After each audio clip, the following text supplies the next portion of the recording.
So we're talking about mystery images, photos where we have to do a little bit of digging to figure out what the story might be. In some cases, we at least get enough information with the photo to give us a clue.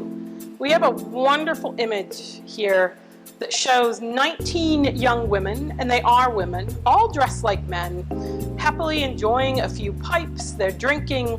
What on earth is going on in this image?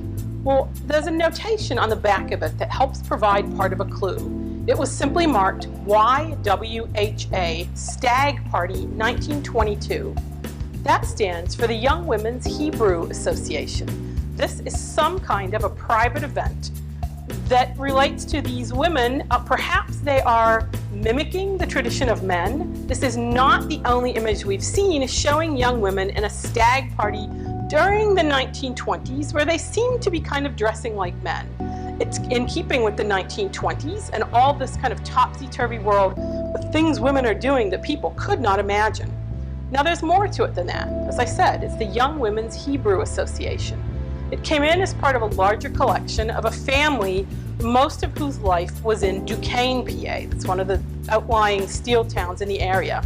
So the odds are good that this was some kind of a private party for this group of young women in Duquesne. And here they're taking advantage of the topsy-turvy time period to celebrate in a manner that maybe evokes a little bit of the behavior of some of their male colleagues. While we don't know the full story, we know enough to give a little bit more information on it.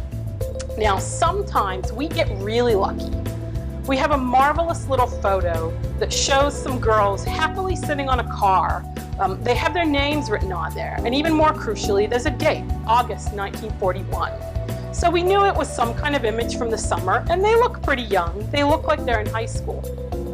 Well, 76 years after this photo was taken, it appeared in an ad for #Pittsburgh. And someone showed it to one of the women in the photo, the woman seated at the left, Ginny English. She filled in the rest of the story. It turns out they were part of a group of 11 friends, all girls, who had just graduated that year from Taylor Alderdice High School. And as a group, they went to spend a no parents vacation that summer at Edinburgh Lake up in northwestern PA. They all roomed in one cabin. As she said later, can you believe it? Our parents let us go because they trusted us. And every day they had to get in a small rowboat and row across the lake to visit the only grocery store.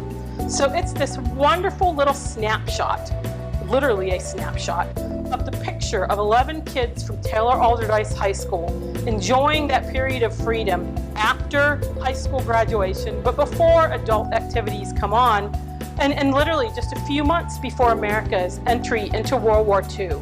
A wonderful story that we would have never known if we hadn't actually made contact again with Ginny after all these years. And it's really this tantalizing little reminder of how much some of these other photos might hold if we just keep on digging.